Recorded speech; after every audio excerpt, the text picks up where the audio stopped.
जय Hind and hello guys, स्वागत है आपका आपके अपने YouTube चैनल ज्ञानदेही होस्ट में। और इस वीडियो में मैं आपके लिए एक बार फिर से हाजिर हूं एक आपके लिए नया अपडेट लेकर के, जो कि आपके लिए काफ़ी अच्छा अपडेट रहने वाला है, क्योंकि ये आपकी वैकेंसी काफ़ी काम की आपके लिए होने वाली है। तो बेसिकली ये वैकेंसी निकाली गई है महानदी कोलफील्ड्स लिमिटेड यानी कि MCL ने, जो कि MCL कोल इंडिया लिमिटेड के अंतर्गत काम करता है। और coal India limited undertaking of government of India यानी कि गवर्नमेंट ऑफ इंडिया के अंतर्गत काम करती है। तो बेसिकली आपके एक सेमी गवर्नमेंट भर्ती है और परमानेंट भर्ती है, जिसमें कि कैंडिडेट ऑल इंडिया से अप्लाई कर पाएंगे। तो आप इस वीडियो को देखते रहिए, मैं आपको इस रिक्रूटमेंट के बारे में एक एक करके अच्छे से पूरी जानकारी देने वाला हूं, ताकि आपके मन में कोई भी सवाल कोई भी डाउट इस वैकेंसी को लेकर के न रहे। तो चलिए शुरू करते हैं। तो गाइस यहां पर भी जो वीडियो में देख सकते हैं हमारी ऑफिशियल वेबसाइट jobsgyan.in है, इसका लिंक वीडियो के डिस्क्रिप्शन में दिया है। जैसे ही आप लिंक ओपन करेंगे आपके सामने इसकी जानकारी आ जाएगी। आप यहां से पूरी की पूरी जानकारी कंफर्म कर सकते हैं, बट अगर आपको इसका नोटिफिकेशन डाउनलोड करना है तो आप यहां पर इसको इंग्लिश और हिंदी दोनों के अंदर कर सकते हैं। जैसे कि मैंने यहां पर इंग्लिश एडिशन ओपन करके रखा है और यहां से मैं आपको पूरी जानकारी इसके एलिजिबिलिटी के बारे में एक्सप्लेन करने वाला हूं। तो जैसा कि आप सब जानते हैं कि महानदी कोलफील्ड्स लिमिटेड के अंदर ये वैकेंसी निकाली है, जो कि कोल इंडिया लिमिटेड के अंतर्गत काम करती है। इसमें ऑनलाइन एप्लीकेशन इनवाइट किए गए, यानी कि आप ऑनलाइन माध्यम से फॉर्म को फिल कर पाएंगे एंड कैंडिडेट इसमें ऑल इंडिया से अप्लाई कर सकते हैं। फिर यहां पर कौन कौन सी पोस्ट के लिए वैकेंसी है वो आप देख लीजिए। इसमें आपका जूनियर ओवरमैन का पोस्ट है, इसके लिए आपके टोटल 82 पद है। माइनिंग सरदार की आपकी पोस्ट है, इसके लिए 145 पद है।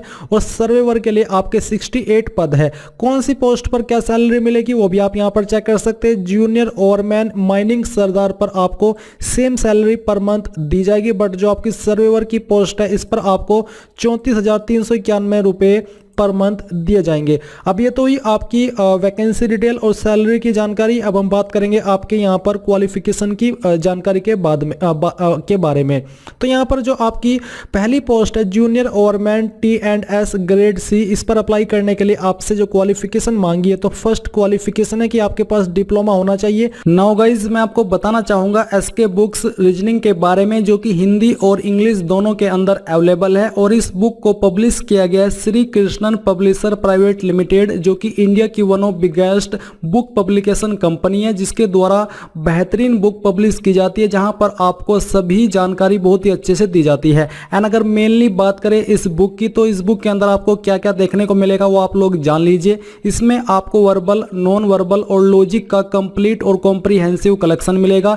साथ ही आपको टॉपिक वाइज प्रत्येक पॉइंट का इजी एक्सप्लेनेशन भी इस बुक के अंदर मिलेगा। इसके अलावा based on new competitive exam pattern, यानी कि पूरे न्यू कॉम्पिटिटिव एग्जाम पैटर्न के साथ में ये बुक आपको मिलने वाली है। इसी के साथ with shortcut tricks and practice exercise, यानी कि शॉर्टकट ट्रिक्स भी इस बुक के अंदर होगी, प्रैक्टिस एक्सरसाइज भी इस बुक के अंदर होगी। तो ये एक आपकी बेस्ट बुक है आपकी रीजनिंग की प्रिपरेशन करने के लिए। चाहे आप किसी भी एग्जाम की रीजनिंग की प्रिपरेशन कर रहे हैं तो आप लोग इस बुक को परचेज कर सकते हैं। बाय करने का लिंक आपको वीडियो के डिस्क्रिप्शन में दिया है, चाहे हिंदी में बाय कर लीजिए या फिर इंग्लिश में। और कोई सवाल डाउट हो तो आप पूछ लीजिएगा। माइनिंग इंजीनियरिंग के अंदर, जो कि आपके पास 3 साल का हो, या फिर आपके पास डिप्लोमा होना चाहिए माइनिंग के अंदर, तब भी आप इस पर अप्लाई कर पाएंगे फर्स्ट क्वालिफिकेशन के अकॉर्डिंग। सेकंड क्वालिफिकेशन है कि वैलिड ओवरमैन कॉम्पिटेंसी सर्टिफिकेट अनरिस्ट्रिक्टेड, ये वाला आपके पास होना चाहिए, जो कि इश्यू किया गया हो directorate general of mines safety यानी कि DGMS के द्वारा under coal mines regulation 2017 for working in both open cast OC and underground UG mines. ये सर्टिफिकेट बेसिकली आपके पास होना चाहिए। सेकंड क्वालिफिकेशन इस पोस्ट की यह है। थर्ड क्वालिफिकेशन है वैलिड फर्स्ट एड सर्टिफिकेट और फोर्थ है वैलिड गैस टेस्टिंग सर्टिफिकेट। यानी कि मेन क्वालिफिकेशन के साथ में आपके पास ये जो सर्टिफिकेट है वो भी आपके पास होने चाहिए। फिर जो आपकी माइनिंग सरदार की पोस्ट है, इस पर अप्लाई करने के लिए आपसे 12वीं पास की योग्यता या फिर आपके पास डिप्लोमा होना चाहिए, जो कि आपका 3 साल का हो, या फिर डिग्री हो इंजीनियरिंग के अंदर। और ये जो आपका डिप्लोमा या डिग्री है ये माइनिंग इंजीनियरिंग के अंदर होनी चाहिए। ये है आपकी फर्स्ट क्वालिफिकेशन। सेकंड, इसमें भी आपसे वैलिड माइनिंग सरदारशिप सर्टिफिकेट मांगा है, जो कि DGMS के द्वारा जारी किया गया हो। और थर्ड, इसमें भी आपसे फर्स्ट एड का सर्टिफिकेट मांगा है वैलिड, और वैलिड गैस टेस्टिंग सर्टिफिकेट भी इस पर मांगा है। इन क्वालिफिकेशन के अलावा जो अन्य यहाँ पर दी गई, जैसे कि ये सर्टिफिकेट है, आप इस पर एलिजिबल नहीं होंगे। यानी कि ये तीनों चारों क्वालिफिकेशन आपके पास रहनी चाहिए अगर आप इन पोस्ट पोस्ट पर अप्लाई करना चाहते हैं। फिर आपकी थर्ड पोस्ट आती है सर्वेवर की। इस पर अप्लाई करने के लिए आपसे फर्स्ट क्वालिफिकेशन 12वीं मांगी है, 12वीं नहीं है, आपके पास कोई अन्य क्वालिफिकेशन है इसके बराबर की, आप तब भी अप्लाई कर सकते हैं। या फिर आपके पास डिप्लोमा है माइनिंग या फिर माइन सर्वेइंग इंजीनियरिंग के अंदर, तो तब भी अप्लाई कर सकते हैं। या डिग्री है तब भी अप्लाई कर सकते हैं। एंड इसमें सेकंड क्वालिफिकेशन है कि आपके पास वैलिड सर्वे सर्टिफिकेट होना चाहिए कॉम्पिटेंसी का, जो कि आपका डीजीएमएस के द्वारा जारी किया हो, और ये सर्टिफिकेट आपका ओपन कास्ट और अंडरग्राउंड कास्ट दोनों का होना चाहिए। तो ये आपकी कंप्लीट इंफॉर्मेशन है क्वालिफिकेशन की। ये जो क्वालिफिकेशन यहाँ पर आपको बताई गई है, दिखाई गई है, इन्हीं के माध्यम से आप अप्लाई करने के लिए एलिजिबल हो पाएंगे। अगर आपके पास सिंपली डिप्लोमा है, डिग्री है, फिर 12वीं है, आप इस पर अप्लाई करने के लिए एलिजिबल नहीं हो पाएंगे। इसके लिए यहाँ पर थोड़ा मुझे बुरा लग रहा है आप लोगों के लिए कि आपका इसमें मन होगा अप्लाई करने का, बट जब आपने यहाँ पर एलिजिबिलिटी देखी और आपने ये अन्य क्वालिफिकेशन देखी तो फिर आपका मन टूट गया हो कि यार ये क्या हुआ, हम इसमें अब कैसे फॉर्म को भरेंगे। तो ये जो एक पेन है वो मैं फील कर सकता हूँ, बट जो कैंडिडेट एलिजिबल है इन सब के बावजूद उनको मैं ऑल द बेस्ट कहना चाहूँगा।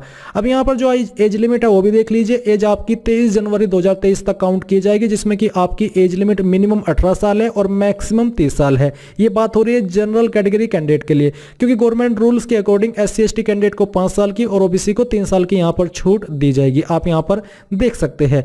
इसके बाद यहाँ पर गाइज नीचे आते हैं और नीचे यहाँ पर आपकी जो एप्लीकेशन फीस की जानकारी है उसके बारे में बात करेंगे, बट उसके पहले सिलेक्शन प्रोसेस की जानकारी यहाँ पर दी गई है। सिलेक्शन आपका कंप्यूटर बेस्ड टेस्ट के द्वारा किया जाएगा और इस एग्जाम के अंदर आपकी कोई नेगेटिव मार्किंग नहीं होगी। एंड साथ ही इसमें जो आपके क्वेश्चन आएंगे वो कहां से आएंगे वो भी आप देख लीजिए। पहले तो आप ये जान लीजिए कि क्वेश्चन आपके इंग्लिश और हिंदी दोनों के अंदर आएंगे। क्वेश्चन आपके आएंगे यहाँ पर इसके अंदर बेसिकली 2 पार्ट होंगे क्वेश्चन पेपर के, A एंड B। ए के अंदर होगा 20 क्वेश्चन ऑफ 1 मार्क ईच, यानी कि प्रत्येक क्वेश्चन के लिए आपको 1 नंबर मिलेगा। सिमिलरली सेक्शन B के अंदर भी यहाँ पर पेपर जो रहेगा इसमें आपके टेक्निकल जो क्वेश्चन होते हैं टेक्निकल नॉलेज के, उससे जुड़े हुए 80 क्वेश्चन आपको देखने को मिलेंगे। एंड जो आपका सेक्शन है जिससे आपके 20 क्वेश्चन आएंगे वो आपके जनरल अवेयरनेस एप्टीट्यूड से आने वाले हैं। तो टोटल आपका 100 मार्क्स के लिए क्वेश्चन पेपर रहेगा।